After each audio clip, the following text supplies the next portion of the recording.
जब किसी शख्स की ज़िंदगी बदलनी हो तो भगवान खुद नहीं आते, कुछ ऐसे लोग भेजते हैं जो हमारी बेइज्जती करते हैं, हमें नीचा दिखाते हैं, हमें कुछ ऐसा करने पर मजबूर करते हैं जो हमारी ज़िंदगी पूरी तरह से बदल कर रख देता है। जहाँ कुछ लोग इनकी नेगेटिव बातों को सुनकर खुद टूट जाते हैं, वहीं कुछ लोग रिकॉर्ड तोड़ देते हैं और ऐसी कामयाबी की मिसाल कायम करते हैं कि उनका बुरा चाहने वालों के लिए वो किसी बदले से कम नहीं होता, क्योंकि आपकी कामयाबी ही सबसे बड़ा बदला है। ऐसे ही कुछ लोग हैं ये जिन्होंने अपनी बेइज्जती का बदला अपनी कामयाबी से लिया और एक मिसाल कायम की। रतन टाटा के जीवन में एक समय ऐसा आया जब उनकी ज़िंदगी में कुछ ठीक नहीं चल रहा था। टाटा की पैसेंजर व्हीकल डिवीज़न को घाटे में जाता देख रतन टाटा फोर्ड कंपनी के मालिक विलफोर्ड के पास पहुंचे और उनके सामने अपनी कंपनी को बेचने का प्रस्ताव रखा। फोर्ड उनकी कंपनी खरीदने के लिए तैयार हो गए, लेकिन उन्होंने रतन टाटा को एक ऐसा ताना मारा जिसने रतन टाटा की ज़िंदगी बदल कर रख दी। विलफोर्ड ने कहा कि हम तुम्हारी कंपनी खरीदकर तुम पर एहसान ही कर रहे हैं, और जब कार बनानी आते ही नहीं, कार बनाते ही क्यों हो।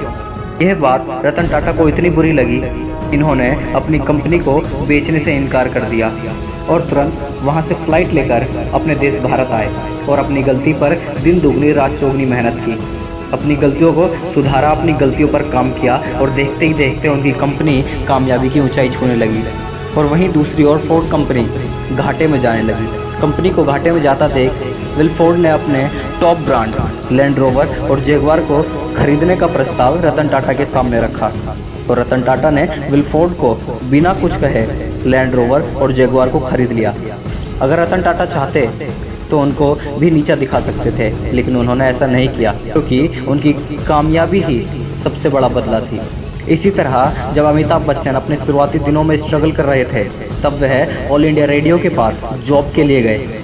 तब वहां पर उनकी आवाज़ और उनकी लंबाई का मजाक बनाते हुए उनकी आवाज़ को मोटा भद्दा बताया और जॉब के लिए इनकार कर दिया। लेकिन वह कभी निराश नहीं हुए और प्रयास करना कभी नहीं छोड़ा और अपना करियर एक्टिंग में बनाना चाहा। पर वहाँ पर भी इनकी शुरुआती 15 से 16 फिल्में फ्लॉप हुई। लेकिन वो कहते हैं ना, भगवान के घर देर है अंधेर नहीं। थोड़ा समय लगा, लेकिन जब इन्हें सफलता मिली तो इन्होंने कभी पीछे मुड़कर नहीं देखा। और फिर जिस ऑल इंडिया रेडियो ने इन्हें रिजेक्ट किया था, वही उन्हें अपने शो में बुलाना चाहते थे। आज अमिताभ बच्चन को बॉलीवुड फिल्म इंडस्ट्री का भगवान माना जाता है।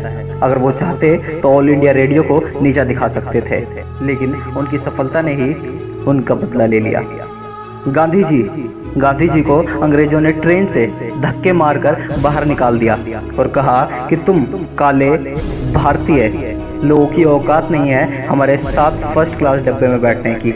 ये बात गांधी जी को इतनी बुरी लगी कि वहीं पर गांधी जी ने अंग्रेजों को कहा कि तुमने मुझे इस ट्रेन से निकाला है, मैं तुम्हें पूरे देश से निकाल कर रख दूंगा।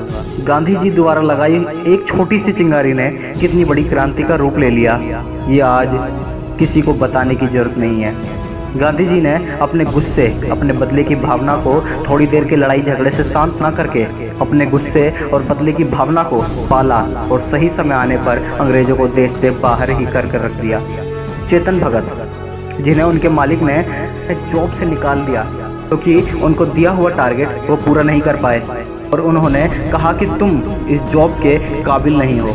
ये बात चेतन भगत को बुरी लगी, पर चेतन भगत ने उनसे लड़ने की बजाय अपनी कामयाबी से जवाब देना सही समझा और आज वो वर्ल्ड फेमस ऑथर हैं।